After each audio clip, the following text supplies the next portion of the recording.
So let's take one more look at another hero. Here we have Tyrael, who's an angel, which is kind of like a ghost, and we have an affinity for those. Tyrael visually has a lot of things going for him that make him really, really easy to execute. He's wearing awesome armor, he has these cool angelic wings, but more than that, he's the angel of justice, and he cares about the plight of man, and thematically, he's a very strong leader and ally. We'll explain a little bit more about that. Yeah, so Tyrael can be played in kind of two different ways. He can be the ultimate initiator for your team, or he can kind of use his abilities to protect his allies. So here we have Arthas engaging Nova, and if you haven't figured out by now, Arthas is kind of the bad guy in our videos.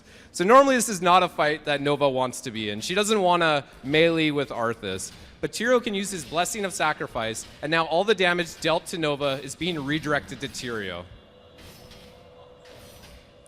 Now, as Arthas tries to run away, Tyrael can use his Might of Eldrune to teleport to the location and secure the kill. In Heroes of the Storm, as we mentioned previously, you can customize your basic abilities. And something we really loved from Diablo 3 was the Fire Chains affix. So we wanted to let players use this. And when you customize your Hand of Sacrifice, it still remains the same great defensive ability. It still protects your allies. But we already had a cool art link between the ally that you were connected with. So we thought it would be cool if we could do something like Fire Chains. So we see here, he links with Uther, and now they can just run between all the minions and just melt them. And this creates a lot of good positional gameplay for both Tyrael and Uther, but also the enemies as they try to avoid this Fire Chains damage. One of Tyrael's heroic abilities is Judgment, and this lets him be the ultimate initiator. He can charge in on an enemy, knocking them away and doing a lot of damage.